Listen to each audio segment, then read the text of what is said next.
Let's read Genesis chapter 23 at saka Genesis chapter 24. Let's start in Genesis chapter 23 in Tagalog version, mga kapatid. Do you have in Tagalog? Yan. Sige, basahin natin mga kapatid. Ang buhay ni Sarah ay tumagal ng 127 taon. 127 years. Ano, grabe, no? Sana all. Ito ang naging mga taon ng buhay ni Sarah. Okay, next. Verse 2. At namatay si Sarah sa Kiriat Arba, na siyang Hebron, sa lupain ng Kanaan, at pumaroon si Abraham upang ipagluksa si Sarah at umiyak para sa kanya. Verse 3. Tumindig si Abraham sa harap ng kanyang patay at nagsalita sa mga anak ni Het. Hittite yun na yung si Het. Ako'y taga-ibang bayan at dayuhan sa gitna ninyo. Bigyan ninyo ako ng pag-aaring libingan sa gitna ninyo upang mapaglibingan ng aking patay at mawala ito sa aking paningin. So sa madaling sabi, naghahanap siya ng paglilibingan kay Sarah. Verse number 5. Ang mga anak ni Het ay sumagot kay Abraham. Yung Het, Hittites po yan, ha? Ibig sabihin, lahi po yan. Si Het, Hittites po yan. Pakinggan mo kami, Panginoon ko. Ikaw ay isang makapangyarihang prinsipe. Ito yung sabi ng mga tao sa kanya. Ikaw ay makapangyarihang prinsipe, Abraham. Sa gitna namin, ilibing mo ang iyong patay sa pinakamabuti sa aming mga libingan. Walang sino man sa amin ang magkakait sa iyo ng kanyang libingan upang paglibingan ng iyong patay. So gusto siyang bigyan ng libre ng mga Hittites. Pero ang sabi niya sa verse number 7, at tumindig si Abraham at yumuko sa mga mamamayan ng lupain, sa mga anak ni Het. Next, gumalang siya, ibig sabihin. 8. At sinabi niya sa kanila, kung sang-ayon kayo na ilibing ko ang aking patay upang mawala ito sa aking paningin, ay pakinggan ninyo ako. At mamagitan kayo para sa akin kay Efron. Si Efron po, may-ari ng isang lupain po yan, na anak ni Zohar. Sabihin, may malawak na lupain itong si Efron. Next, verse 9. Upang ibigay niya sa akin ang yungib ng Macpela, kuweba po, yung cave, na kanyang pag-aari na nasa hangganan ng kanyang parang.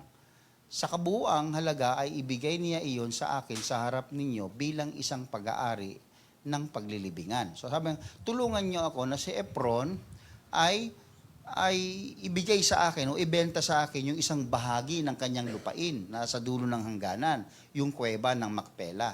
Verse number 10. Si Efron nga ay nakaupo sa gitna ng mga anak ni Het at sumagot. Si Efron na Heteo kay Abraham sa harap ng mga anak ni Het na naririnig ng lahat ng pumapasok sa pintuan ng bahay. Ibig sabihin, nung nagsalita itong taong ito, publicly. Next, verse 11. Hindi, Panginoon ko. Ito, sabi ni Efron, hindi, Panginoon ko. Pakinggan mo ako. Ang parang ay ibinibigay ko sa iyo at ang yungib na naroroon ay ibinibigay ko sa iyo. Libre, sabi niya. Sa harapan ng mga anak ng aking bayan ay ibinibigay ko sa iyo. Ilibing mo ang iyong patay. So, ibig sabihin, sa iyo na yan. Sa iyo na yan. Yung hinihingi mo, sige, sa iyo na yan. Verse 12. Kaya't si Abraham ay yumukod sa harap ng mga mamamayan ng lupain. Ibig sabihin, nagbigay galang. Verse 13, at sinabi niya kay Efron sa pandinig ng mga mamamayan ng lupain, kung nais mo ay pakinggan mo ako. Sabi nga nun, ibibigay ko sa iyo ang halaga ng parang. Babayaran ko, sabi niya. Tanggapin mo iyon sa akin at ililibing ko roon ng aking patay. Sabi niya, ayoko ng libre. Gusto ko may bayad. Verse 14, sumagot si Efron kay Abraham. Verse 15, Panginoon ko, pakinggan mo ako. Ang halaga ng isang pirasong lupa ay 400 siklong pilak. So 400 shekels of silver. Yun yung halaga ng lupain. Biruin mo sa panahon natin, nasa $3,875 lang yan. Yung research ko. Nung $3,875 lit lang yan. Pero noong unang panahon, lupain na yun. Bundok na yung binibili mo. At gaano na lamang sa iyo at sa akin, ilibing mo na nga ang iyong patay. Sabi ganun, ang halaga niya na 400 shekels of silver eh. Anong sagot ni Abraham? Verse number 16. At nakinig naman si Abraham kay Efron at tinimbang ni Abraham para kay Efron ang salaping kanyang sinabi sa harapan ng mga anak ni Het. 400 siklong pilak sang-ayon sa timbang na karaniwan ng mga mangangalakal. Noong unang panahon, malaking pera na yon. Tinimbang. Grabe yung pera, tinitimbang noong unang panahon. Ano? Sa panahon natin ngayon, binibilang. Noon, tinitimbang. Tindi, no? Tindi ng buhay noon, mga kapatid. Kiluhan yung dala-dala mo pag ikaw bumibili. So, ano sabi sa verse number 17? Kaya't ang parang ni Efron, ito na nasa Macpela, na nasa tapat ng Mamre, ang parang at ang yungib na nandoon, at ang lahat ng mga punong kahoy na nasa parang, sa ilang daw, sa wilderness, at ang lahat ng hangganan sa palibot nito. Verse 18, ay naging pag-aari ni Abraham. Wala siyang pagmamayari na hindi niya binili. Tandaan niyo, pinangakuan ng Panginoon si Abraham na lahat ng makita niya, kanya. Di ba? Kalawak ng lupain ni Abraham. So, walang masasabing may nagbigay kay Abraham na ibang tao. Binili ni Abraham. Para ano? Para patunayan na yung pangako ng Diyos ay totoo. Na hindi nagbigay sa kanyang iba, kundi Panginoon lang. Kaya kung anong merong kayamanan si Abraham, galing sa Panginoon yun. Yun din ang pinambili niya ng lupa. So, ibig sabihin, lahat ay galing sa Panginoon. Sa totoo. Then, sabi niya, sa harapan ng lahat ng pumasok sa pinto ang daan ng kanyang bayan. Verse 19, meron pa ba? Pagkatapos nito ay inilibing ni Abraham si Sarah sa kanyang asawa. Sa yungib ng parang Macpela sa tapat ng Mamre na siyang Hebron sa lupain ng Kanaan. So, nailibing niya yung asawa niya.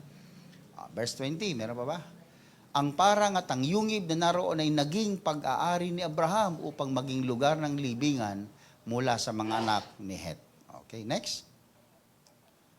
Wala na? Chapter 24 na. Okay, so nailibing na, no? Okay, punta tayo sa 24. Chapter 24, verse 1. Ito na yung sumunod na chapter. Tatapos na yung kay Sarah sa libingan. Ito naman, tungkol naman ito kay Rebecca, kay Isaac. At si Abraham ay matanda na at lipas na sa panahon. Tumatanda na po talaga ang tao, mga kapatid, no? At pinagpala ng Panginoon si Abraham sa lahat ng mga bagay. Ang ganda na, pag ikaw tumanda, na may pagpapala, no? Hindi nakalagay dyan. Minsan, kabaligtaran sa atin. Tayo tumanda at nagamalas-malas ang buhay. Ito, ang sabi ng Biblia, matanda na si Abraham, lipas na sa panahon, at pinagpala siya ng Panginoon. Praise God, no? Kaya tayo matatanda na, pinagpala, yung mga matatanda, titingnan ko sa matatanda, pinagpala kayo ng Panginoon. Verse 2. At sinabi ni Abraham sa kanyang alipin, may alipin siya, may servant siya, sa pinakamatanda, pinaka-head ng kanyang mga servants, sa kanyang bahay na namamahala sa lahat ng kanyang ari-arian, pakilagay mo ang iyong kamay sa ilalim ng aking hita. Bakit kaya? Anong dudukutin ko? No, hindi.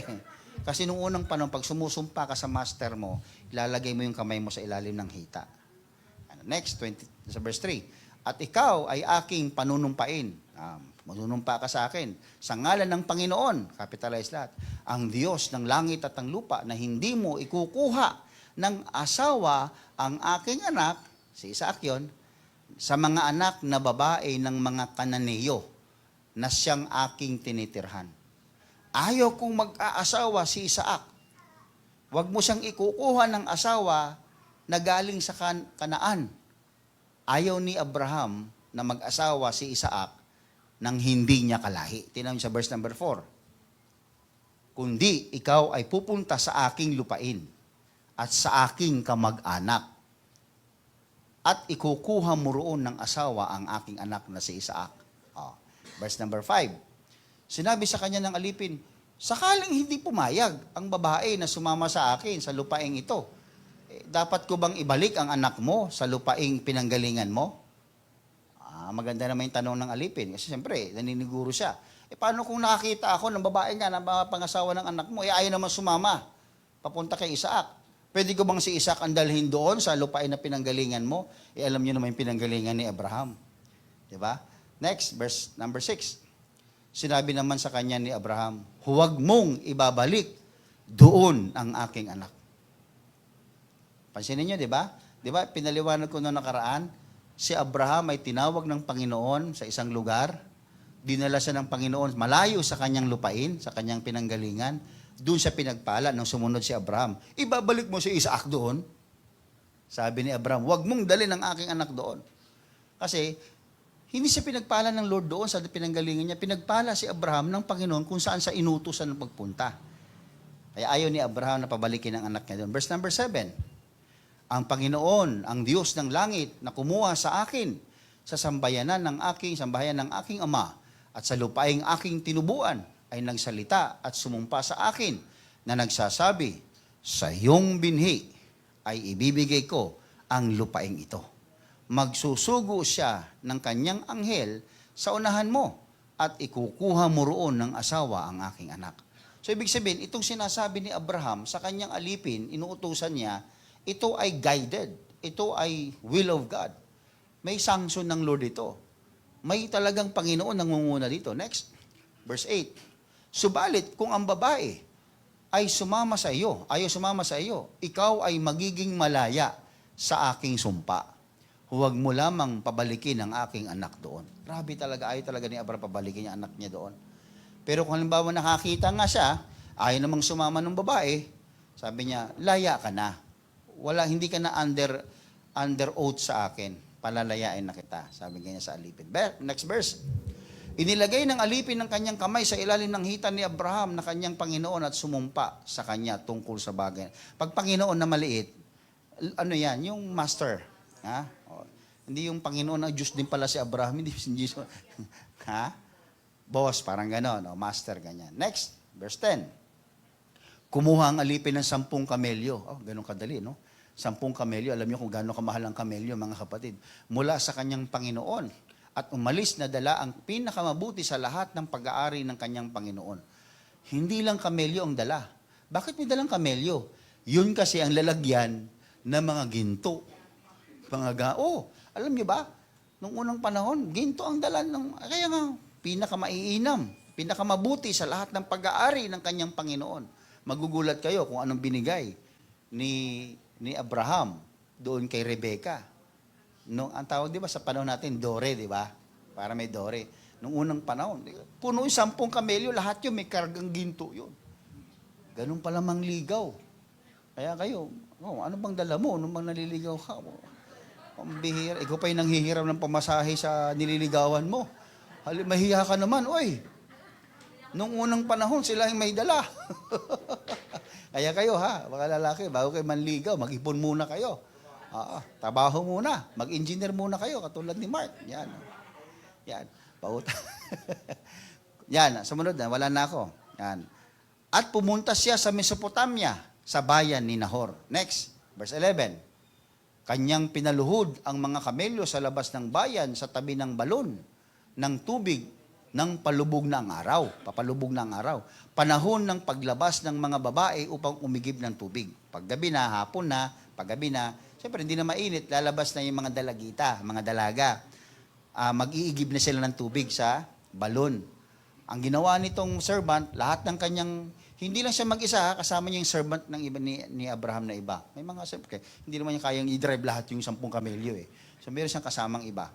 Pinaluhod niya, pinaupo niya doon yung mga kamelyo. Verse 12. At kanyang sinabi, ito, nag-pray na siya. Believer yung yung servant, nag-pray siya. O Panginoon Diyos ng aking Panginoong si Abraham, hinihiling ko sa iyong pagkalooban mo ako ng tagumpay ngayon. Siyempre, may mission siya eh. At ikaw ay magmamagandang loob sa aking Panginoong si Abraham. Verse 13. Ako'y nakatayo sa tabi ng balon ng tubig at ang mga anak na babae ng mga tao sa bayan ay darating upang umigib ng tubig. Itong lalaki, itong servant, nakikipag-usap kay Lord, Nakikipag-usap siya. Magandang istorya to. Verse number 14. Next. At mangyari, ito kinakausap niya si Lord, na ang dalagang aking pagsabihan, kung meron akong babaeng pagsabihan ngayon, sabi niya, pakibaba mo nga ang iyong banga upang ako'y makainom. At kanyang sabihin, at pag sumagot na yung babae na sinabihan niya, sige, uminom ka. At paiinumin ko pati ang iyong mga kamelyo. At siya'y pinili mo para sa iyong lingkod na si Isaac. Yun yung palatandaan. Ang sign pala doon, Lord, pag ako may nilapitang babae at nakihingi ako ng tubig, pag binigyan ako ng tubig, At pag sinabi niya pang pati yung mga kamelyo kung 10 ay paiinumin din ng tubig, Lord, siya na yun. Yan yung sign. Oh, ganun yung ang ganda nga nung istorya eh. Tingnan mo ang sumunod na mangyari mga kapatid. At, teka lang, di pa. At sa ganito ay malalaman kong nagpakita ka ng tapat na pag-ibig sa aking Panginoon. Ibig sabihin si Abraham. Next, verse 15. Ito na. Bago pa man siya nakatapos ng pagsasalita. Nakikipag-usap sa kay Lord eh. Hindi pa siya tapos makipag-usap kay Lord, si Rebecca na ipinanganak kay Betuel, na anak ni Milka, na asawa ni Nahor, na kapatid ni Abraham. Ano yon? Apo sa pamangkin. Si Rebecca ay apo sa pamangkin ni Abraham. Diba? Kasi 30 minutes din ako nag-isip niya kanina. Tagal. Hanggang sa apo sa pamangkin. Yan. Great niece. Diba? Kala nyo. Nagre-research ako. Paano naman mga kapatid. Diba? Yan. Ay lumabas. Ito si Rebecca lumabas. Napasan ang banga sa kanyang balikat. O kaya mga babaeng pakyut. Noong unang panahon, ang dalaga, nagpapasa ng banga. O kayo ngayon, cellphone lang dala nyo, di ba? At kagandahan ninyo, di ba? Noong unang panahon, nagbibuhat sila. Next, 16. Ang babae ay may magandang anyo. Alam nyo na, ibig sabihin mga kapatid, pang Miss Universe ang datingan nito. Magandang anyo, ha? Kayo, anyo lang. Anyong lupa lang. Ito, dalaga na hindi pa nasisipingan ng lalaki. Virgin siya, mga kapatid. Siya ay lumusong sa bukal. Pinuno ang kanyang banga at umahon. So, nag-igib siya. Verse number 17. Ito na. Tumakbo ang alipin. Ito na, sabi niya. Nakakita siya ng magandang anyo eh. Nilapitan ngayon ng alipin. Tumakbo ang alipin upang salubungin siya at sinabi, makikiinom ako ng kaunting tubig sa iyong banga. Ito na, sign yun, di ba? Verse 18. Next. At sinabi niya, uminom ka, Panginoon ko. Nagmadali niyang ibinaba ang banga sa kanyang kamay at pinainom siya. Verse number 19. Pagkatapos na siya'y kanyang mapainom, siya ay nagsabi, ito na yung pangalawang sign, iigib ko naman ang iyong mga kamelyo hanggang silang lahat ay makainom na. Ito na! Praise God! Di ba? Next, isa sign. Kaagad na ibinuhos ang kanyang banga sa inuman at tumakbong muli sa balon upang umigib at siya'y umigib para sa lahat niyang kamelyo. Verse 21. Ang lalaki ay nanatiling tahimik, nakiisip. Tinitingnan siya upang malaman kung pinagpala ng Panginoon ang kanyang paglalakbay. Nag-iisip siya. Ito na siguro yun. Ito na nga yun. Verse, mission accomplished ba ako? 22. Nang makainom ang mga kamelyo, kumuha ang lalaki ng isang singsing na ginto. Kayo may singsing kayo, di ba? Pero hindi ginto. Singsing na ginto na may kalahating siklo ang timbang at 2 pulseras para sa kanyang mga kamay na may timbang na 10 siklong ginto. Kung hindi ako nagkakamali, ano yan? Hindi, yung pulseras, yung bracelet, ano yan? Parang 4.5 kilo. Ginto po Ginto po ito. Ngayon, paano mong ilalagay ngayon yan? Hindi.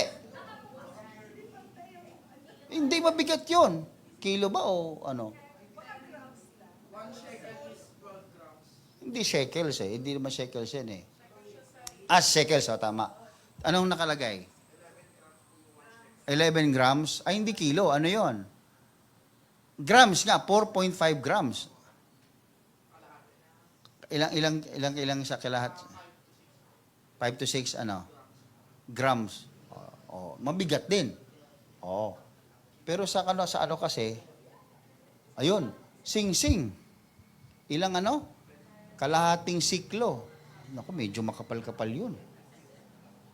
Diba? Sa Dubai ka lang makakabili no, diba? At saka yung mga pulseras. Next, sumunod? Verse 23. Kanyang tinanong, kanino kang anak? Yung unang panahon kasi, ganun ang ang datingan sinong tatay mo, sinong nanay mo? Ganun. Kanino kang anak? Sabihin mo sa akin, may lugar ba sa bahay ninyo ng iyong ama na aming matutuluyan? Medyo kumapal na yung mukha nitong servant, no?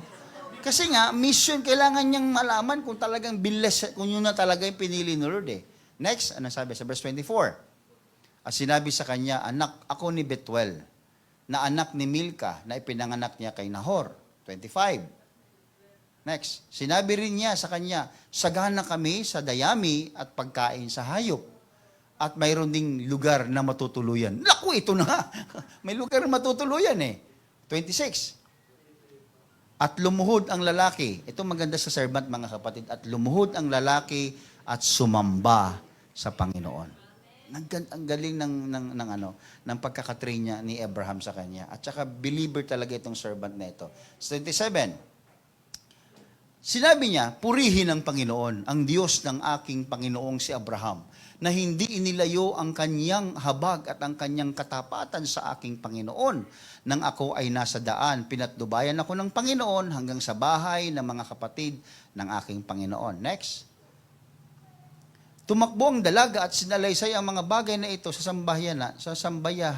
sambahayan ng kanyang ina. Next. Binalita, si Rebecca ay may isang kapatid na ang pangalan ay? Sino si Laban? Sino si Laban? Siya ay biyanan ni Israel, ni Jacob. Hindi si Jacob. Anak niya si Rachel, na pangasawa ni Jacob. Di ba? Kita niyo, connection, di ba? Hindi nawawala sa lahi ni Abraham yung pag-aasa-asawa. Alam mo kung bakit? Kasi nandun yung pangako ng Panginoon sa lahi niya. May significance yan sa atin sa Christianity. Mamaya, maganda ito. Tumakbong papalabas si Laban patungo sa lalaki na nasa bukal. Siyempre, nakita niya yung kapatid niya, sabi niya, bah, meron kang singsing Meron kang gintong pulseras Saan galing yan? Di labas siya. Next, number 30. Nang makita niya ang singsing at mga pulseras, talaga ito si Laban, mga kapatid, mukhang pera. Sa mga kamay ng kanyang kapatid at pagkarinig sa mga salita ni Rebecca na kanyang kapatid na sinasabi, gayon ang sinabi sa akin ng lalaki, ay lumapit siya sa lalaki at nakitang ito'y nakatayo sa tabi ng mga kamilyo sa bukal. Next, 31. At sinabi niya, pumasok ka. Bisita ka namin May ginto kang dali. Pumasok ka. Pinagpala ng Panginoon. Bakit ka nakatayo sa labas? Ilitan ka dyan. Dito ka muna. Naihanda ko na ang bahay at ang lugar para sa mga kamelyo. Welcome talaga pag may ginto. No? Praise God. 32. Pumasok ang lalaki sa bahay at kinalagan ang mga kamelyo. Kinalagan ng mga kamelyo. Binigyan ni Laban ng dayami at pagkain ng mga kamelyo at ng tubig upang ipaghugas ng kanyang mga paa at mga paa ng taong kasama niya. Kasi noong unang panahon, pag ikaw bisita, hinuhugasan yung paa mo. Ganon yung kanila, yung kostumbre nila. 33. At siya'y hinainan nila ng pagkain. Eto na, pagkain kaagad, praise God. Ngunit sinabi niya, ito maganda sa ugali ng servant, gayahin natin, hindi ako kakain hanggat hindi ko nasasabi ang aking sadya. At sinabi ni Laban, sige, magsalita ka. I-report mo, ano mang gusto mo sabihin. 34. At kanyang sinabi, ako'y alipin ni Abraham. 35. Pinagpalang mabuti ng Panginoon ng aking Panginoon at siya'y naging dakila.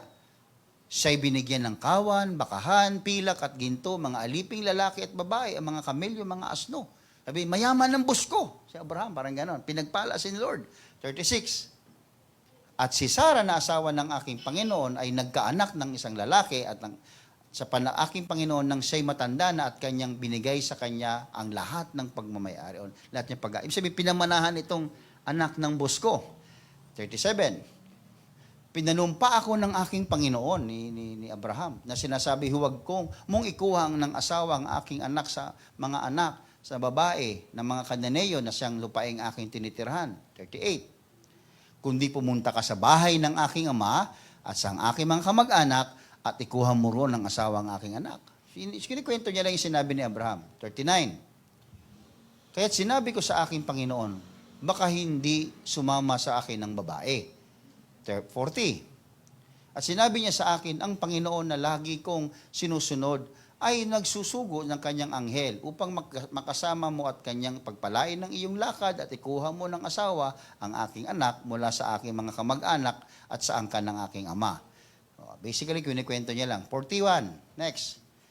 Makakalaya ka sa aking sumpa kapag ikaw ay dumating sa aking mga kamag-anak, kahit hindi nila ibigay sa iyo ang babae, ay makakalaya ka sa aking sumpa. Parang sinasabi niya, alam niyo po ba, ako ay under curse, ako ay under oath. Pag ako ay hindi naging dito, successful, under oath ako. Pero kung hindi niyo ibigay yung anak niyo, nalaya ako. 42. Dumating ako sa ng araw na ito sa bukal at aking sinabi, O Panginoon, ng Diyos ng aking Panginoon si Abraham, kung kalooban mo, dinadalangin ko ng iyong pagpapalain, ang daan na malapit ko ng tahakin. Okay, next. Nakatayo ako sa tabi ng bukal ng tubig at kapag ang dalagay dumating upang umigib, at sinabi ko sa kanya, makikinom ako ng kaunting tubig sa iyong banga. 44. At sinabi niya sa akin, uminom ka at igib ko rin ang iyong kamelyo ay aking magiging babaeng pinili ng Panginoon sa anak. Sabihin, kinikwento niya ito yung naging sign. At nangyari nga, 45. Bago ako makatapos sa pagsasalita sa aking puso, nakita ko si Rebecca na lumalabas, napasa ng kanyang banga sa kanyang balikat. Siya ay lumusong sa bukal at umigib at aking sinabi sa kanya, makikinom ako sa iyo. 46. Dali-dali niyang ibinaba ang kanyang banga sa kanyang balikat at sinabi, uminom ka at painumin ko pati ang mga kamelyo. Sagay uminom ako at pinainom niya pati ang mga kamelyo. 47. At siya aking tinanong, kanino kang anak? Naulit ang istorya, no? At sinabi niya, verse 48.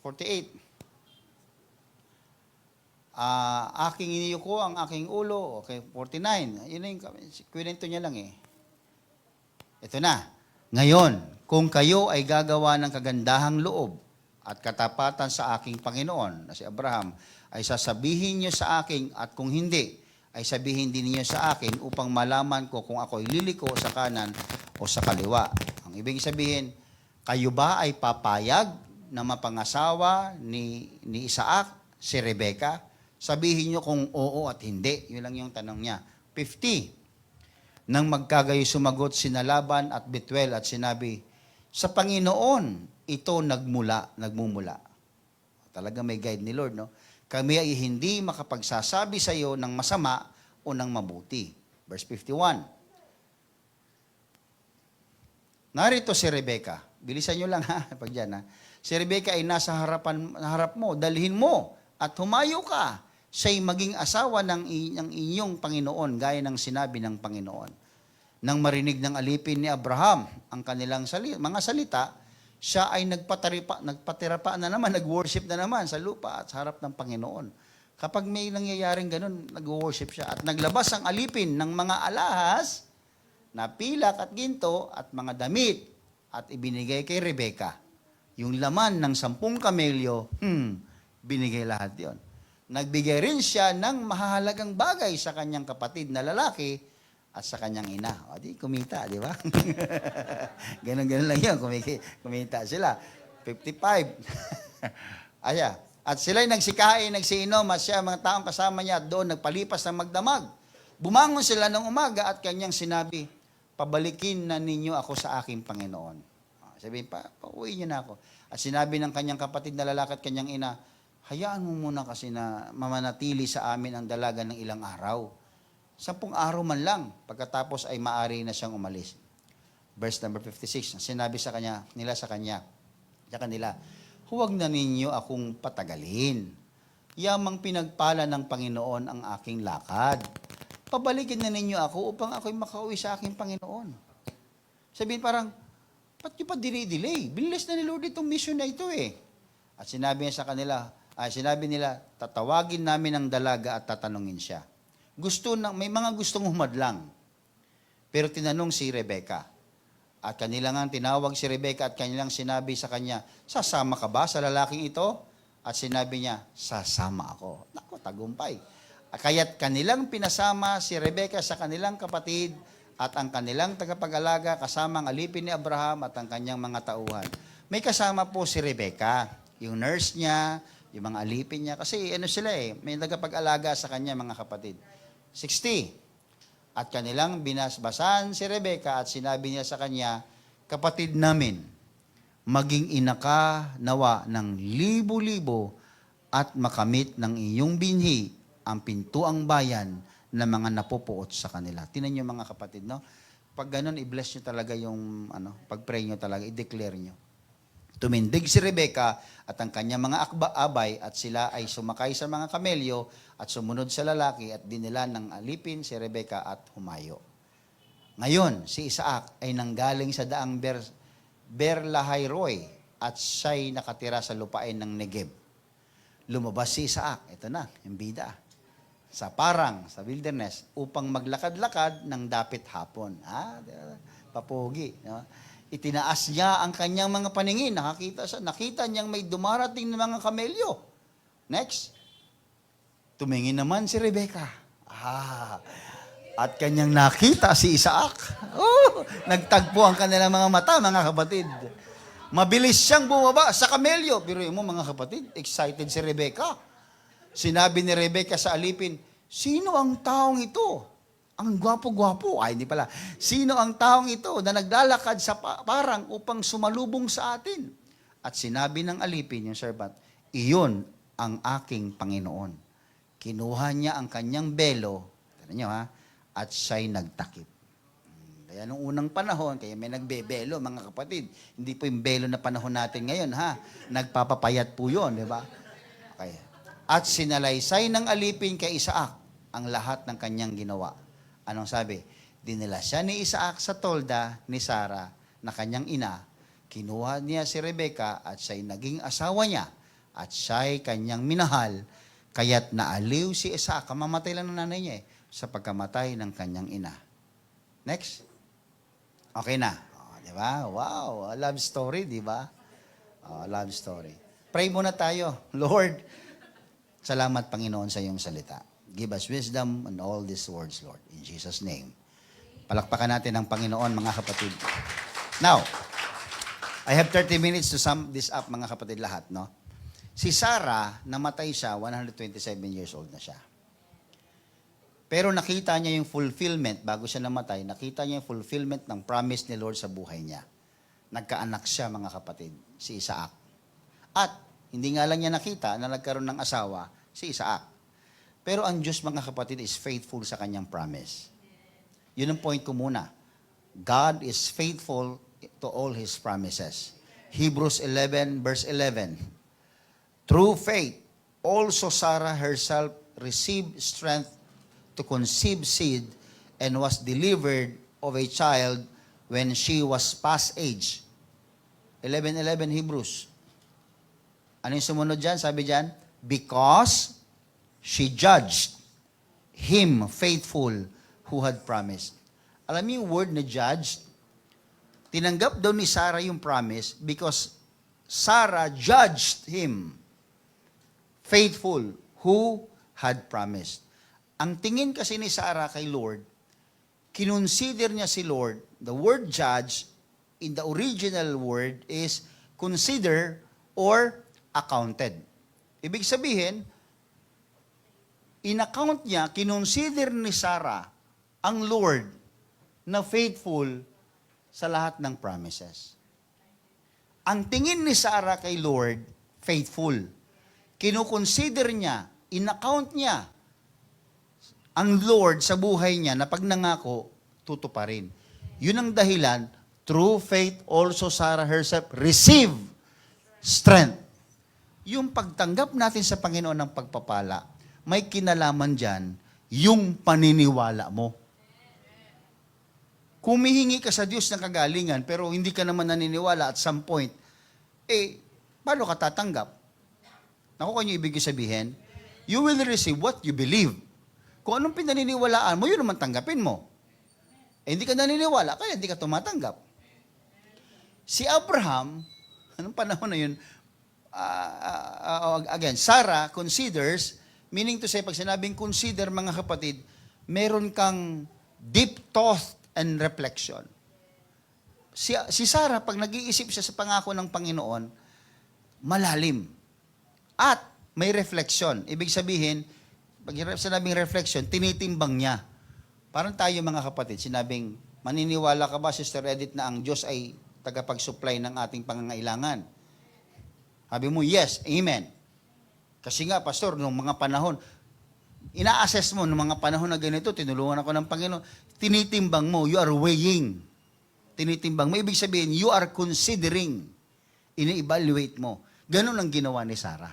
Kaya ganun din ang gawin natin, mga kapatid, sa mga pangako ng Panginoon. Balikan natin yung mga nangyari sa atin noon, paano tayo pinagpala ni Lord, para tayo niligtas ng Panginoon, para tayo sinuplayan ng Panginoon. Kaya masasabi mo ngayon na, God is good.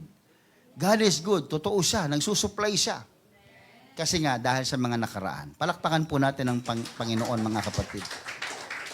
Bumili si Abraham ng lupain para lamang ilibing ang kanyang asawa. Ino-offeran siya ni Efron na ibigay na lang bilang regalo, pero ayaw niya. Alam mo kung bakit? Kasi katulad nung ginawa ni Abraham sa hari ng Sodom, di ba? Ino-offeran siya ng gifts, pero sabi niya, no, I will not accept gifts. Alam niyo kung bakit, mga kapatid? Kasi gusto ni Abraham na manatili yung integridad niya para maiwasan yung perversion. Pag sinabi perversion, yun yung pagtutwist, pagdidistort. Tingnan nyo sa aklat ng Deuteronomy chapter 16, verse 19. Ayaw kasi ni Abraham, mga kapatid, na mabahiran yung kanyang integridad sa Diyos, yung katwiran niya sa Diyos, mabahiran ng dahil sa regalo. Kasi pag nabigyan ka ng regalo, ng pabor, medyo sasang-ayon ka sa nagbigay kahit masama siya. Nakuha nyo? Kaya hindi siya tumanggap. Ano sabi diyan? Thou shall not rust. Thou shall not rust. Anong rest? Bend. Sa original word, bend. Thou shall not bend judgment. Thou shall not respect persons. Ano pa sabi diyan? Neither take a gift. For a gift, do blind the eyes of the wise. Nabubulag, mga kapatid, blind the eyes of the wise. Pag tumatanggap ka pa kasi ng regalo o ng kaloob o ng anumang pabor, kahit ikaw ay nakakakita ng katwiran, mabubulag ka. Bakit? Kasi papabor ka doon sa taong nagbibigay sa iyo. Kaya sa atin sa Pilipinas, usong-uso yan. Di ba? Lagay system. Under the table. Pag nabigyan ka ng pabor, kahit hindi under the table nabigyan ka ng ulam. O, di ba? Masarap ang ulam. Tuwing linggo, binibigyan ka ng ulam. O. Ngayon, may ginawa siya. Sinabi niya sa iyo, Brad, huwag mo akong isusumbong sa nanay ko Kasi may ginawa akong mali. Ikaw, dahil palagi kang tumatanggap ng gift sa kanya, sasang-ayon ka sa kanyang sinasabi. Nabulag ka bigla kahit wise ka. And pervert. Kayo, okay ba kayo dyan? Kasi maingay lang kayo Pervert. Anong pervert? Twist. The word pervert, in the original word, is twisting or distorting. Kapag ikaw daw ay nabulag na, kapag ikaw ay tumatanggap ng gift, natitwist mo yung words of the righteous. Nadi-distort. Pag sinabing distort, ano ba yung distort? Magulo. Di ba yung gitara, may tunog yan na malinis lang, parang acoustic. Pero meron yung distortion, pag inaapakan yung distortion, ang ingay, yun.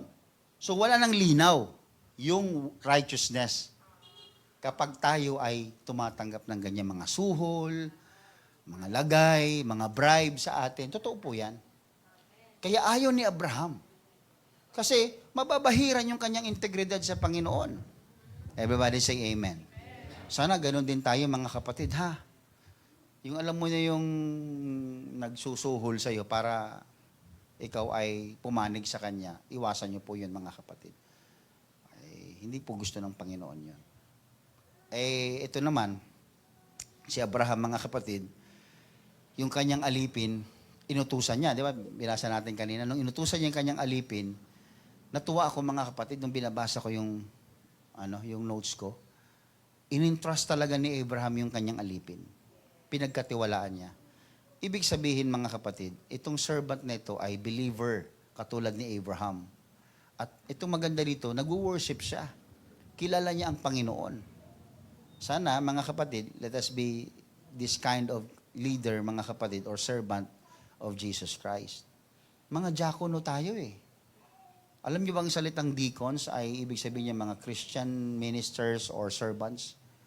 Mga deacons tayo ng Panginoon. Anong sabi ng 1 Timothy chapter 3 verse 8? In the same way, pag tayo daw ay deacons, pag tayo ay mga servants, sana tayong lahat ay ganito.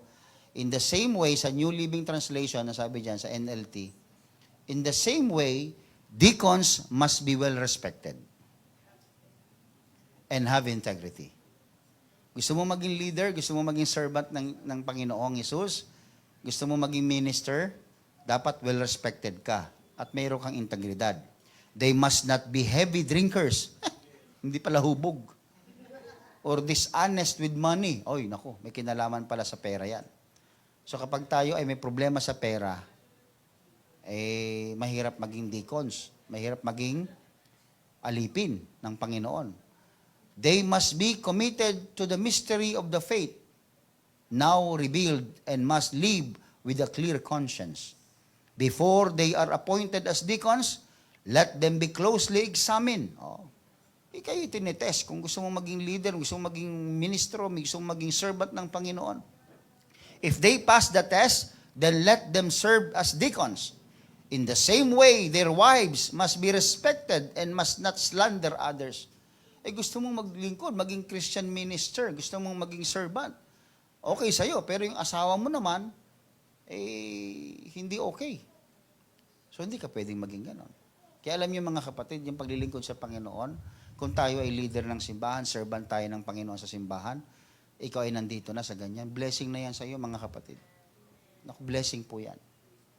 Kahit minsan ayaw ng mga partners natin, kamag-anak, yung buhay natin sa parang, basta ikaw, yung integrity mo buo, you can still be a leader. Pero hanggat maaari, tinitingnan yung may kinalaman sa malalapit sa atin.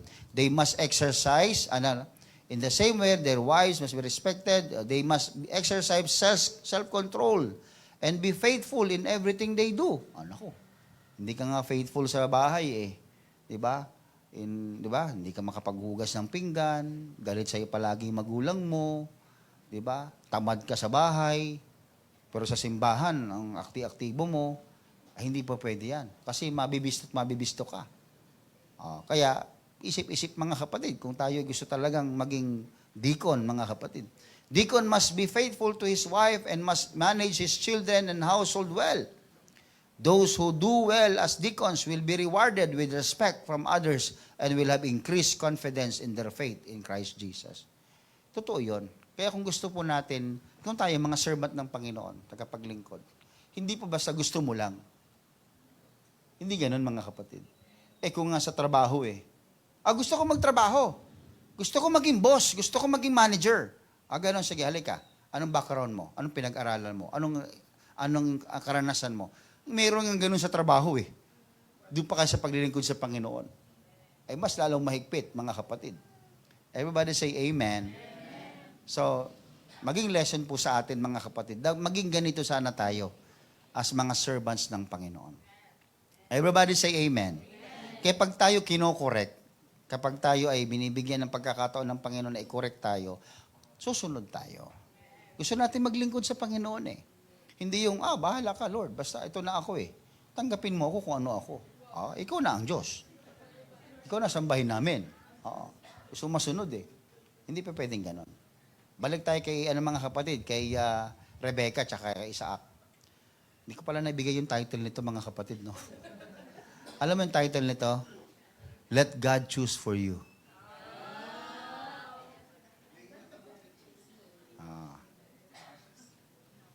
Ayaw ni Abraham na mag-asawa si Isaac nang hindi kanyang kalahi.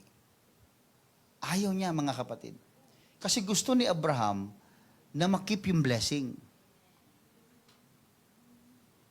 Kaya alam niyo mga kapatid, may kinalaman ito sa ating spiritual na paglilingkod sa Panginoon. Tayo ay mga tagapagmana rin ni Abraham. Tayo rin ay lahi ni Abraham sa spiritual. Pakinggan niyo ako mga kapatid. Dapat ganun din ang gawin natin. Pakinig po kayo. We should choose our company. Pumili tayo ng kaibigan natin. Pumili tayo ng kalahi natin. Ano kalahi ibig sabihin, Pastor? Kristiyano ka, di ba? Ang samahan mo, Kristiyano rin. Kristiyano ka pag linggo. Pag Lunes hanggang Sabado, ang kasama mo, mga hindi Kristiyano. Si Abraham, specifically sinabi niya, ayaw ko na may iba na pwedeng makasama si Isaac maliban sa kalahi ko. Sana ganoon din tayo. We should not be married or closely associated with the foreigners. Sinabing foreigners, yung hindi nating kalahi baga, hindi Christian baga. Or those who are not Christians, especially in terms of longer intimate relationship. Anong ibig sabihin nun? Gusto mong pumili ng partner sa buhay mo? Piliin mo yung Kristiyano kasi Kristiyano ka eh. Mag-aasawa ka ng unbeliever. Hindi kasi, Pastor, mahal ko siya. O, tinong nangyari. Kristiyano ka nung ikaw binata, dalaga. Nung nag-asawa ka, nawala ka sa Kristyanismo. Hindi ako nagbibiro mga kapatid. Realidad ng buhay ang pinag-uusapan natin. Nung binata ka, dalaga ka, aktibo ka pa. Talagang ginagamit ka sa church, active ka. Bakit nung nag-asawa, baligtad? Nung nag-asawa siya, nawala sa gawain ng Panginoon. Nawala siya sa paglilingkod sa Lord. Alam niyo kung bakit? Kasi hindi mo pinanatili yung prinsipyo ni Abraham.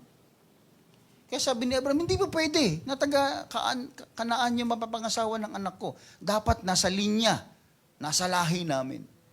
Kaya alam niyo, please, yung sinasabi ng 2 Corinthians chapter 6, verse 14, be ye not unequally yoked together with unbelievers. Alam mo yung word na unbelievers sa original word? Disbelieving. Kaya kung meron kang kaibigan na hindi mapaniwalain sa Diyos, huwag ka naman sama ng sama dyan. Kasi ikaw ang iimpluwensyahan dyan. Totoo yun mga kapatid. Anong ibang salita doon sa original word niya? Faithless. Ibig sabihin, yung hindi gaanong faithful, yung paano-ano lang, huwag mong gawing close friend mo. Huwag mong gawing palagi kang paghihingi ka ng payo sa kaibigan mong unbeliever. Hindi naman nananampalataya kay Jesus yun eh. Hindi nga nagsisimba yun eh. Punong-puno ng bisyo, pero naniniwala ka sa mga payo niya. Anong ipapayo niya sa'yo? Ikaw, Christian ka eh. Anong ipapayo niya sa'yo? Siyempre, non-Christian advices yon. Red horse lang kapalit niyan, Brad. Itulog mo lang yan. Wala na yan. Halika, magsangyup tayo, mawawala yan. Ano ba bang klaseng mga payo ito? Kaya ang buhay, ipinagkakatiwala mo yung wisdom mo sa wisdom ng tao, anong mangyayari? Mawawasak ang buhay mo. Mawawala ng direksyon. Pero pag sa Panginoon ka sumusunod, mga kapatid, yung direksyon ng buhay mo, hindi ka ililigaw ng Panginoon, mga kapatid. Dadalhin ka ng Diyos sa kanyang kalooban. Everybody say amen. So, please, hindi ako nagsasabi dito na this is Christianity. This is about who we are. Napansin niyo ba mga kapatid na kayo naman nakaka-observe yan eh. Sa buhay, sa trabaho, sa eskwela. Iba ang prinsipyo ang umiiral. Sabihin nila, ayoko sa simbahan, masyadong istrikto, maraming bawal. Pati si pastor nakikialam kung sino man liligaw sa akin.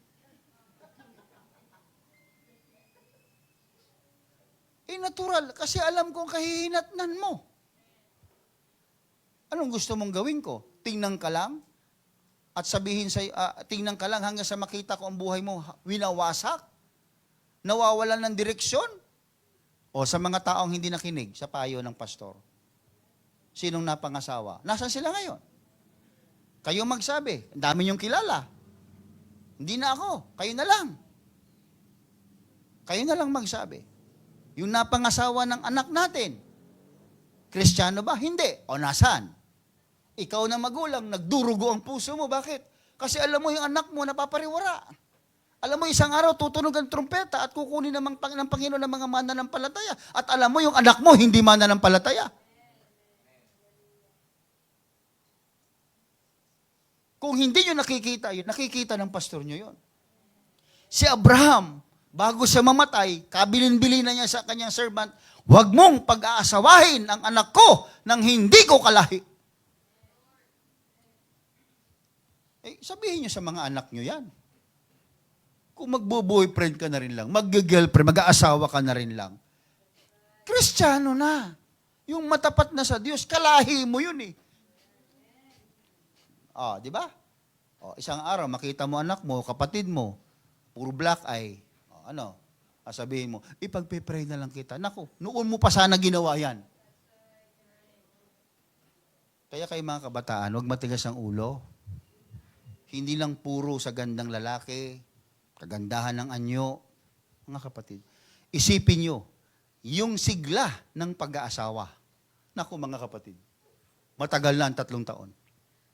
Ulitin ko, hindi ako nagbibiro. Yung sigla ng pag-aasawa, matagal na ang 3 taon.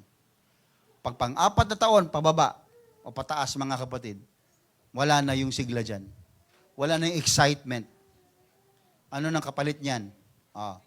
Kabugnutan na. Doon na lalabas yung totoong mga ugali niyan. Nung una, di ba, nililigawan mo. Pagsasakay ng jeep, inaalalayan mo. Ngayon, iiwan mo. Nauna ka na bumaba sa jeep, yung asawa mo nandun sa loob ng jeep, di pa nakababa. Bahala ka sa buhay mo. Masagasaan ka dyan. Diba? Ganun. Pero kung tayo mga Kristiyano, napapaalalahanan tayo mga kapatid. Naku, kung nyo baby ko sabihin mga kapatid. Kaya alam mo, ang hirap doon. Kasi gusto nyo, pastor nyo, walang sasabihin. Gusto nyo si pastor, gustuhin yung gusto ko? Gustuhin yung gusto nyo? Mga kapatid, siyempre, mayroon din naman akong pananagutang spiritual sa inyo. Sasabihin ko yon. Pero kung ayaw mo makinig, hindi ka naman ikukulong ni pastor eh. Pero, mapansin mo, totoo ito, mapansin ninyo, yung hindi mga sumunod, nahihiya ng bumalik. Bakit? Kasi tama yung sinabi ni pastor sa nangyari sa buhay niya. Nasa huli ang pagsisisi. Gusto niyo bang mangyari yun mga kapatid sa mga kabataan natin? Kasi kung susundin niyo ang tibok ng puso ng kabataan, kabataan yan eh. Ibig sabihin, mapusok pa yan. Kaya kayo mga kabataan, mag-asawa kayo mga 50 anyos na.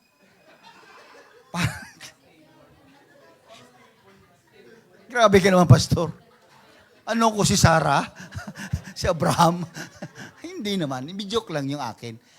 Pwede naman, basta maging Kristiyano. Kristiyano dapat. I-goal nyo yun, Kristiyano. So, dami. Ang dami nating kapatiran. Ang dami mga Kristiyano. Kristiyano ang inyong gustuhin. Pastor, masagwa itsura eh. Basta Kristiyano. Ani mong gwapo, palagi ka naman binubugbog. Ani mong gwapo, marami kang kaagaw. Di ba? Kung Kristiyano yan, kung nakakita ka ng Kristiyanong gwapo, di jackpot ka, di ba? Ayos yun. Kristiyano na, gwapo pa. Mayaman pa.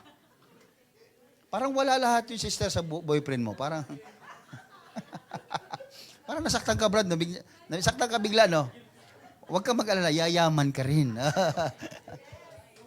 Alam niyo mga kapatid, tingnan niyo, tumingin kayo sa mga natin, sa mga kapatiran natin. Alam mo, ako natuwa ako sa mga kabataan na mahinhin, nakaayos ng pananamit, naglilingkod ng maayos sa Panginoon.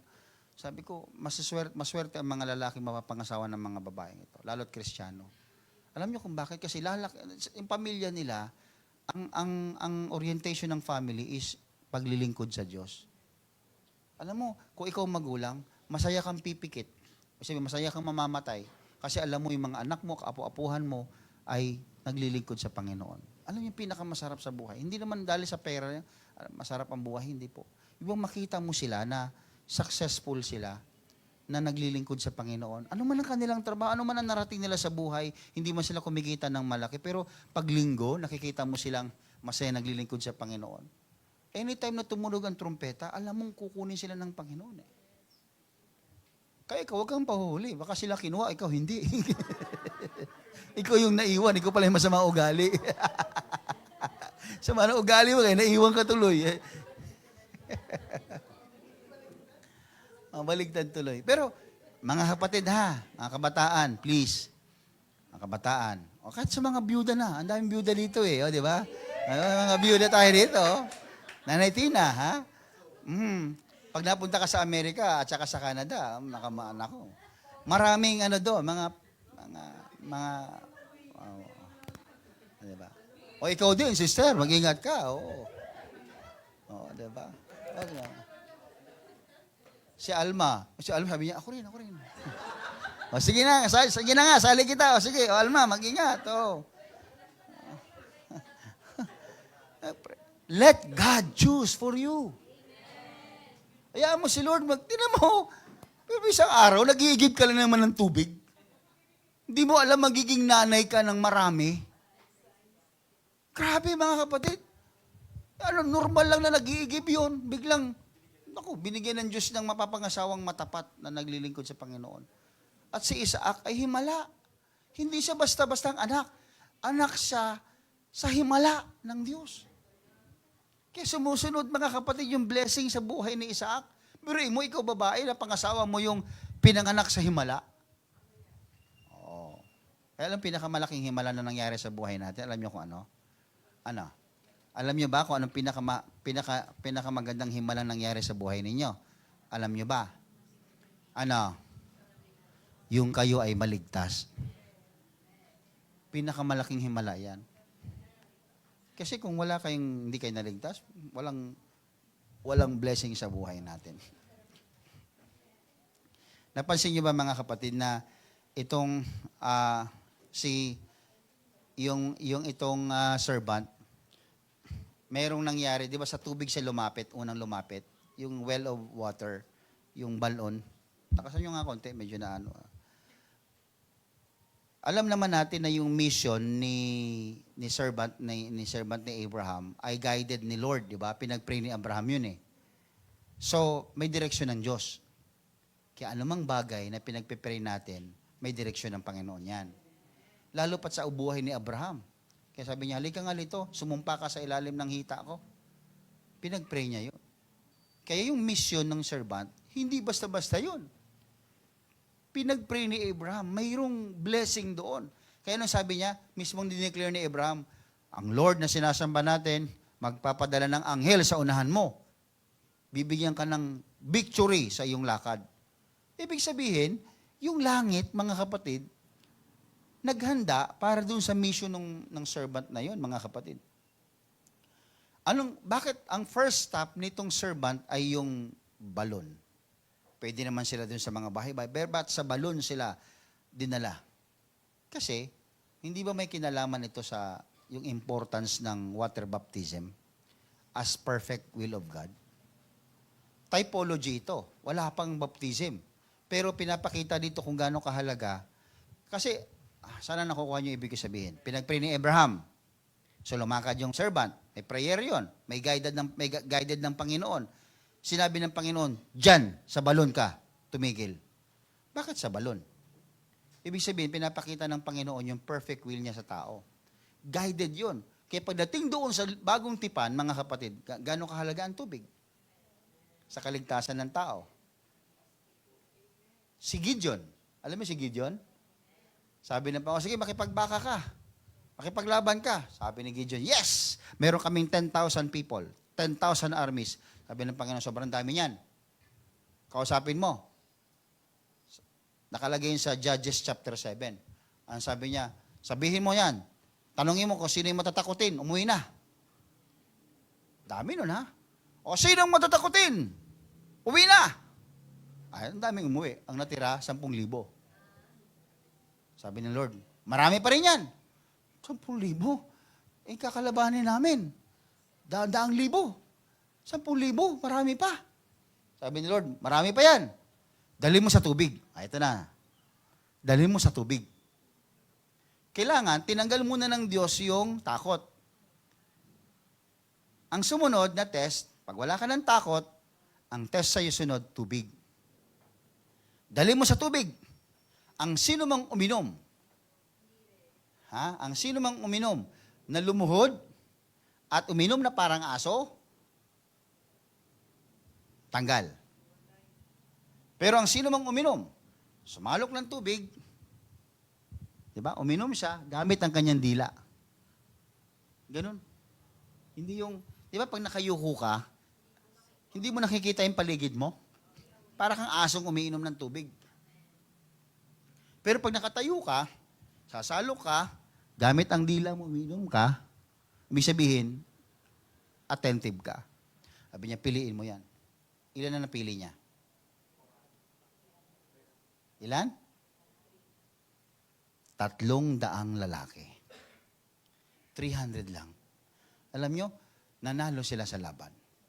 Bakit? Ang huling test sa mga armies, tubig. Yun din yung significance dito mga kapatid.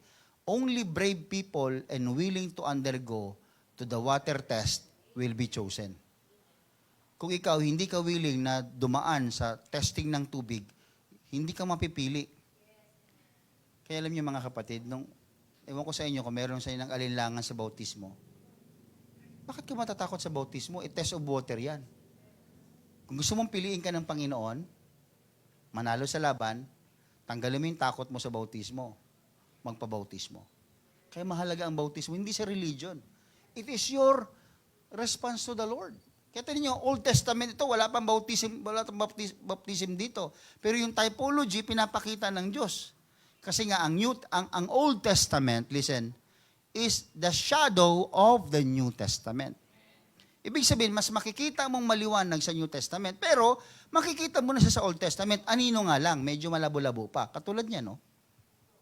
Diba? Amen. So kasi, diba, Pastor, uminom gamit ang dila. O ano naman kinalaman no, ng dila? After you be baptized in the name of Jesus Christ sa tubig, you speak in tongues. Kaya kung titingnan mo yung istorya ni Gideon, akala nyo, ano sabi ng Biblia? Death and life is in the power of tongue. Sabi ng James chapter 8, 3 verse 8, the unruliest member of the body is the tongue. Masama itong dila. Kaya mong sunugin yung bundok gamit ang dila. Grabe ka naman. Kaya mo nga siraan yung kaibigan mo nasa Mindanao. Nandito ka lang sa Maynila eh. Kaya mong sirain ang buhay nun eh. Gamit ang dila mo. Ganun ka-unruly. Ganun kasama yung dila. Okay nyo? Kaya pag napupuspos ng Espiritu Santo, anong kinokontrol ng Lord? Dila. Kaya nag-speak with another tongues. Bakit? Kasi binabanal, kinokontrol ni Lord yung dila natin. Nakuha niyo ibig sabihin? Kaya yun sa panahon ni Gideon, pag inom, they drink using their tongues. Sila yung nanalo sa laban. Praise God. So, ibig sabihin, yung karanasan natin, these are all purely biblical. You are baptized in the name of Jesus. You spoke with another tongues. Wow. You are in the Old Testament also. Alam mo, habang pinag-aaralan, sabi ko, grabe ang Panginoon. Napakalaking blessing tinanggap natin kay Lord. Hindi naman natin alam to eh. Kayo, alam niyo ba ito noon? Pero habang nagtatagal tayo, nakikinig tayo sa, ito pala yung talagang nasa kalooban pala talaga ako ng Panginoon. Yes, of course. Everybody say amen. Pero balik tayo kay Rebecca. Para kay Isaac. Sino ba ang pinili ng Diyos? Inanalangin mga kapatid, yung servant eh. Lord, Panginoon, kung sino yung lalabas dyan na mag-iigib, tinan niyo mga kapatid ang may wisdom sa prayer ng servant, pinakinggan ng Panginoon. Ibig sabihin, ayaw ng Lord na mapangasawa ni Isaac, tamad. Di ba? Lord, pag may lumabas, nag-iigib. Hindi nagpapaganda lang sa bahay, sa kwarto. Nag-iigib po, mga kapatid. Kayo mga kababayang dalaga dito, mag-umpisa na kayo mag-igib. Magmula doon sa pilar, lakarin nyo palabas, magbitbit kayo ng container. Joke lang. Salin nyo sa simbahan. De, sa madaling sabi, ang gusto ng Panginoon para kay Isaac is an active, energetic, and a kind-hearted woman. Wow. Mabait. Masipag. Di ba? Aktibo. Hindi sinabing maganda. Pero sabi kasi ng Biblia, magandang anyo. Gwapo na talaga. Gwapo talaga. Maganda na pala gwapa. Gwapa mga kapatid itong si Rebecca. May itsura siya. Aso nga meron eh. Tao pa kaya. So maganda. Pero sinamahan pa mga kapatid ng energetic. Alam nyo, yun ang kalooban ng Panginoon sa buhay ni Isaac. Someone who is on fire. Yung bang nag-aalab, aktibong tao, mga kapatid. Sana ganun din tayo. Hello? Kung kayo naman ay iibig na rin lang naman, huwag dun sa papogi lang. Paglinggo, mabango nga. Hindi marunong mag-worship. Diba? Gwapo nga. Nakaupo dyan. Gwapo. Wala naman. Hanggang pagwapo lang. Hindi nakukuha sa gwapo-gwapo yan, mga kapatid. Lukewarm naman. Ano yung lukewarm? Maligamgam. Anong sabi ng Revelation, mga kapatid? Chapter 3, verse 16. Paliwanag ko sa inyo. Kung kayo gusto nyo magkaroon ng kasama, tinan nyo. Revelation 3:16. So then, because thou art lukewarm, anong ibig sabihin ng lukewarm sa original word? It is between torpor and fervor. Torpor means physically or mentally inability. Ibig sabihin, physically, enable ka. Disable ba? Nakaupo, walang ginagalaw, tamad, ganyan. Mentally, disabled ka. Ano yon? Yung bang hindi nag-iisip, gusto lang magpakamangmang, yan, puro papogi, ayaw mag-aral. Hindi ako nagbibiro, mga kapatid. Diskarte lang doon ang buhay yan. Alam mo, sa panahon ngayon, mga kapatid, palaging ganun, diskarte lang yan, hindi lang mag-aral. Tingnan mo, mga kapatid, kung ganyan ang ating kaisipan, ano mangyayari sa mga susunod? Torpor, ibig sabihin, inability. Dullness, ibig sabihin, ano ba dullness? Parang katamaran, di ba? Lack of passion. Ano naman yung fervor, kabaligtaran? Active yun. May intense passion. Ito anong ibig sabihin ng lukewarm? Makinig kayo. Kabila, tamad. Kabila, ito, walang passion. Batugan, yan. Oh. Mentally enabled din siya. Ito naman kabaligtaran, masipag, matalino, ano pa? Energetic, visionaries, ayan. Ngayon, ano yung lukewarm? Nasa pagitan. Anong sabi ng Panginoon? Because thou art lukewarm, and neither cold nor hot, hindi ka mahiinit, hindi ka rin malamig, I will spew thee. Iluluwa kita. Isusuka kita. Out of my mouth. Sabi ni Jesus Christ, sabi ng Panginoon.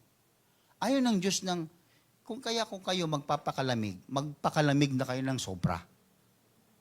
Kung magpapakainit ka, magpakainit. Hindi yung, parang lang, chill-chill lang ang paglilingkod ko sa Panginoon, Pastor. Basta lang, nasa Lord ako, Pastor. Nagpipray ako, Pastor. Minsan hindi nagsisimba, minsan nagpipray, hindi nagpipray. Lukewarm ka. Sabi ng Lord, idudura kita. Diba? Sabi ng isang pastor nasa Bible school, na nag-aaral pa siya, mga kapatid, nangaral siya. Ito yung kanyang verse. Sabi niya, mga kapatid, gusto kong mangaral sa araw na ito na may pamagat na nagsasabi, ito text niya, na may pamagat na nagsasabing, pwe. Sabi, pinatawag siya ni Pastor Cesar sa opisina. Ano naman sabi mong pwe? Ang dami nang pwedeng title. Ba't pwe? Di ba? Gusto niyo mangaral ako sa inyo, pwe? Di ba? Kaya, mga kapatid, huwag tayong mangaral ng pwe. So please make sure na you don't belong to lukewarmness.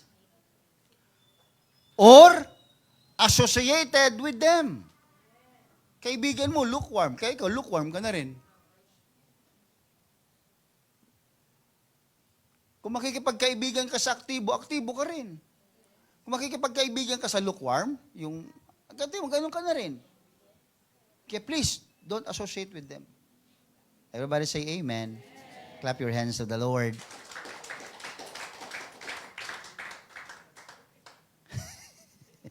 Pwe.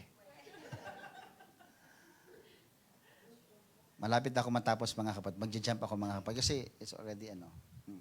So, yung gift, di ba? Dala-dala ng servant. Mayroong ring, may bracelet, mga kapatid. Alam niyo, napakahalaga na sa panahon nila yon. Grabe na yon, mga kapatid. Malaking halaga na yon. Pero alam niyo ba, na nangyari ito, bago pa ang kasal ni Isaac at ni Rebecca. Di ba, piniregaluhan siya? Bago pa ikasal? Ano yung significance sa panahon natin? Di ba, gift yun eh. Anong the best gift na we have? Ha? What's the best gift from the Lord that we have today? Ha? Is eternal life gift? The Spirit. Acts chapter 2, verse 38. Then Peter said unto them, repent and be baptized, every one of you, in the name of Jesus Christ, for the remission of your sins. And you shall receive the gift of the Holy Ghost. Gift ang banal na Espiritu. Yung best gift that meron tayo, mga kapatid. Everybody say amen. So yung gift na ito, binigay sa atin, katulad kay Rebecca, binigyan siya ng gift bago sa ikasal, kay Isaac. Tama? Tayo, nakikinig pa po ba kayo? Binigyan tayo ng banal na Espiritu bago ang kasalan sa langit. Alam niyo ba yon? Bakit binigay, Pastor, yung gift na yan? Kasi yung gift na yan is para mag-profit sa atin. Para ihanda tayo sa kasalang yun. Amen. Kaya may iba't ibang klase ng gift na nakasulat sa 1 Corinthians chapter 12, verse 4 hanggang verse 11. Ha? Pero tingnan niyo, mga kapatid, itong bagay na ito, binigay ito ng Panginoon, gift sa atin. May gift of administration, may gift of diversities of operations, may gift of wisdom, word of wisdom, mayroong word of knowledge, mayroon namang faith, mayroong gift of healing, ba? May gifts of working of miracles, prophecy, maraming gifts, mga kapatid, na binigay sa atin. Pero para saan ba yan, Pastor? Ba't tayo binigyan ng Panginoon yan? Kasi para ihanda tayo sa pagbabalik ng Panginoon at doon sa kasalan na yon. At mind you, hindi makakapasok sa kasalang yon ang hindi handa. Kaya yung gift na yan, binigay ng Panginoon yan sa atin. Pastor, meron ba ako yan? Meron. Kasi ang gift para sa lahat. Hindi ko naman alam, Pastor, kung anong gift ko eh. Ano mo lalaman yan? Once a month ka lang magsimba. Ano mong gift mo? Gift ng katamaran. Gift of absent. Palagi kang absent. So, yan ay para, mga kapatid, tayo ay maging perfecto. Kasi sinabi ng Ephesians 5:27, di ba? Tayo inihahanda, mga kapatid, ng Panginoon, na walang spot or blemish, di ba? That He might present it to Himself, a glorious church, not having spot or wrinkle or any such thing, but that it should be holy and without blemish. Yan ang reason kung bakit may gifting tayo. Para ihanda tayo sa i-present tayo sa Panginoon, a glorious church. Everybody say amen. Clap your hands to the Lord. Now, before I end, mga kapatid, di ba ayaw silang paalisin? Sabi ganon, 10 days muna dito si Rebecca. Anong sabi ng servant? No, hindi pwede. Hindi pwede. Kaya alam niyo mga kapatid, yung biyahe, alam niyo ba yung biyahe ni Rebecca papunta kay Isaac? Hindi biro. Tingnan niyo sa mapa mga kapatid. May mga bandido, may mga rough roads, pero tiniis yun mga kapatid ni Rebecca papunta kay Isaac. Anong ibig sabihin nito mga kapatid? Tayo din, matuto sanang magtiis. Maraming mga rough roads papunta sa kalooban ng Panginoon. Pastor, ang hirap mahirap maging Christian, daming bawal. Hindi naman yan bawal na ayaw ka lang pasayahin ng Panginoon. Yan yung sinasabi para ikaw ay maging without spot and blemish O halimbawa, pauwi sa probinsya mo, Sister Peli, halimbawa, walang ibang daan, kundi lubak-lubak. Titiisin mo ba? Makauwi ka lang sa probinsya? Wala kang magawa. Kahit sakay mo kalabaw doon, basta makarating ka, walang problema, makakarating ka. Ito ang magandang promise ng Panginoon, makakarating tayo. Kahit gano'ng kalubak yan, kahit gano'ng kaalon yan, magtiis ka lang, sumunod ka lang, makakarating ka. Alam niyo kung bakit ko nasabi yan? Sinabi ng John chapter 16 verse 33 yan These things I have spoken unto you, that in me you might have peace. In the world you shall have tribulation. But be of good cheer. I have overcome the world. Paano ka namang hindi sasaya niyan? Tiis-tiis lang. Sa mga hindi na makatiis, ay kayo din, bahala kayo. Tumalon kayo. Halimbawa, naglalayag ang barko. Ang tagal naman, inip ako. Di tumalon ka. Bahala ka, kainin ka ng pating dyan. Hindi ako nagbibiro mga kapatid. If you want, kasi the promise of God is we will be arriving safe. Promise ni Lord yan. But make sure na you will be staying on the boat. You are staying in the church. You are staying believing the Lord. Habang ikaw ay nagtitiis na naglilingkod sa Panginoon, makakarating ka ng ligtas. Kung ikaw maiinip, walang mangyayari. Tinan niyo mga kapatid, yung sinabi ni Paul sa Romans chapter 8 verse 35. Ano kayang kinalaman nito sa buhay natin? Basahin nga natin 8:35 ng Romans. Tinan niyo. Basahin niyo mga kapatid, sabay-sabay. Go.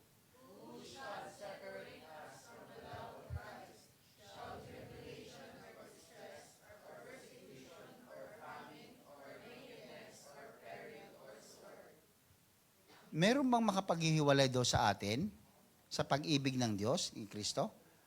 Yung bang mga paghihirap? Yung bang distress?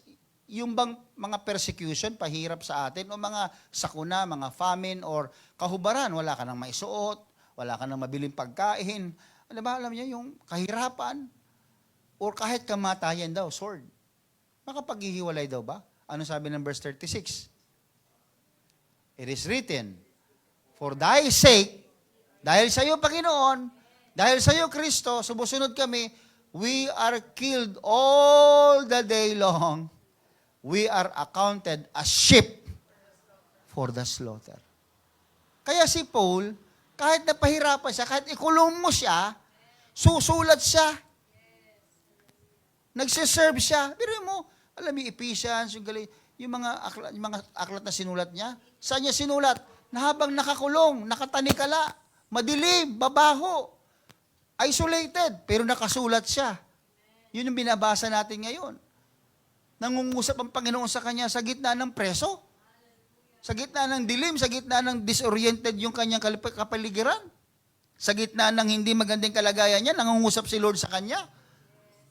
Bakit nakagawa siya ng sulat? Bakit ang presence ng Panginoon nasa kanya? Kasi yan yung kanyang palagi iniisip. Nasusulat.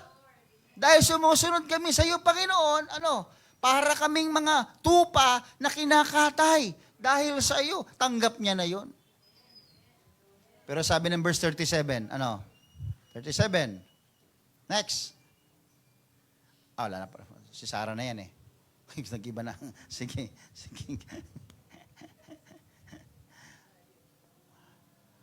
Nay. In all these things, ano yun? Hirap, sword, ano ba? Lahat na ng klase ng famine dyan, o paghihirap. In all these things, we are more than conquerors. Through Him that love us. Kaya sabi niya, kahit na parang kinakatayo kong tupa, okay lang. Bakit? Mapagtatanggumpayan ko yan. Yun yung kanyang belief. Yun yung kanyang nasa isip. Alam mo, sabihin ba naman niya, di ba? Ang kamatayan is precious in the sight of God. Ang kamatayan daw ay ano sabi niya? To die is gain. To live is Christ, and to die is gain. Saan ka man nakakita ng ganun tao? Pag ikaw ay namatay, nakinabang ka pa. Hindi mo masasabi yon kung hindi mo alam kung anong tatanggapin mo sa Kanya pag ikaw ay namatay. Kaya sabi niya, mamatay, okay, hindi ang kalugihan yan. To die is gain. To live is Christ. Habang buhay ako, maglilingkod ako sa Panginoon. At pag ako namatay, pakinabang yan. Sino nakinabang? Yung St. Peter? Hindi. Sino nakinabang? Ikaw, yung kaluluwa mo, nakinabang. Bakit? Mamanahin mo yung buhay na walang hanggan doon. Kung ikaw ay Kristiyanong medyo pawardi-wardi, hindi mo maiisip yan. Pero si Pablo, mga kapatid, naisip niya yun. Kaya alam niyo po, kapag tayo naglilingkod sa Panginoon at nahihirapan, huwag kayong masyadong susuko kaagad. Ang sabi nila, no? There is always light at the end of the tunnel. Sabi nga nun, Pastor, paano ba tayo makakatipid sa kuryente, sa simbahan? Sabi ng isang leader, Pastor, alam ko na ang solusyon. Let's off the light at the end of the tunnel. Sabi ng Pastor, palabasin yun, baka masuntok yan. Masyadong pilosopo yung kapatiran na yun. Paano makatipid na kuryente? Patayin natin yung ilaw at the end of the tunnel. Kasi yun ang kasabihan, di ba? Mas sinabing may pag-asa, ibig sabihin, sa gitna ng dilim, mayroong maliit na ilaw doon sa dulo ng tunnel. Patayin daw yung ilaw para makatipid daw. Ano ko talaga. Wala sa isipan. Hindi ko alam kung anong ininom niya. Nasobrahan yata sa sangyupsal yun eh. Okay, bago tayo matapos mga kapatid. Si Rebecca, she never seen Isaac. But she trusted the will of God. Pero mo, mag-aasawa ka, hindi mo nga alam kung gaano katangos ang ilong nun. Hindi mo nga alam kung nagre-rexo na yun eh. Hindi mo nga alam kung naliligo yun eh. Ang kwento lang sa'yo eh, hindi, ang tatay niyan si Abraham. At si Abraham, mayaman. At pinamana lahat kay Isaac. Kaya mga kapatid, sa panahon natin ngayon, panakakita ng yaman, nako, kahit di naliligo, basta apam. Wag ganon, mga kapatid. Kaya mga kuko, yung dudumi. Mga dugyot. Wag di ganon, mga kapatid. Hindi lang dahil sa pera, ha? Please, wag po. Ito, tanong ko sa inyo. Tatanong ko sa inyo. Katulad ni Rebecca. Ito, tanong ko sa inyo bago tayo matapos. Si Kristo hindi mo nakikita. Pero nagtitiwala ka ba? Si Rebecca, hindi niya nakita si Isaac, pero nagtiwala siya. Ano sabi ng Biblia? Mapalad ang mga taong. Ano sabi na? John 20 verse 29.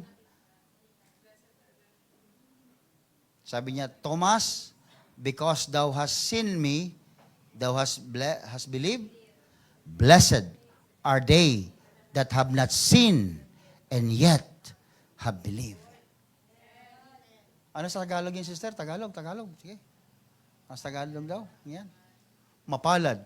Yaong hindi nangakakita at gayon may nagsisisampalataya. Mga kapatid, I've never seen the face of Jesus. You never seen the face of the Lord. You never seen heaven. Nakita niyo na ba ang langit? But I believe in heaven. I believe in Jesus. Kahit hindi ko siya nakikita, mga kapatid. Ito maganda. Panghuli. Nung pagdating nila sa lugar ni Isaac. Nung makita sila ni Isaac, sinalubong sila. Anong significance niya sa atin, mga kapatid? Alam mo yung sinasabi ng 1 Thessalonians chapter 4, verse 16, di ba? Pagdating ng panahon, sasalubungin ang Panginoon ay bababa sa kalangitan at sasalubungin natin ang Panginoon. Alam mo yung ang tagpo ni Rebecca at tagpo ni Isaac? Parang ganyan, mga kapatid. Si Rebecca nagtiis sa biyahe. Nagtiis siya sa layo. Kasi naniniwala siya kay Isaac. Naniniwala siya na kalooban ng Panginoon yung kaya nagtiis siya sa biyahe. Parang tayo, nasa biyahe tayo sa paglilingkod sa Panginoon. Magtiis lang tayo. Pagdating ng panahon, makikita mo si Isaac, naghihintay sa'yo. Sasalubungin ka ng Panginoon dahil nagtiis ka, mga kapatid. Yan yung rapture na hinihintay natin, mga kapatid. Bababa ang Panginoon at sasalubong tayo sa Kanya, doon sa kalangitan. Hallelujah. Alam mo, habang pinag-aaralan ko to, sabi ko, talagang it's a typology of what will happen in the future. Kaya sabi ko, I will continue to trust the Lord. Hindi ko man siya nakikita. Minsan may prayers ako na hindi ko naman nare-receive. Pero I will still keep believing that the Lord is true and He heard my prayers. Because one day, habang sa aking paglalakbay, matatapos din ang paglalakbay ko sa mundo at makikita ko ang Panginoon, sasalubungin ako sa alapaap. Palakpakan po natin ang Panginoon. Thank you, Jesus. Brethren, let God choose for you. Let the will of the Lord continue in your life. Amen.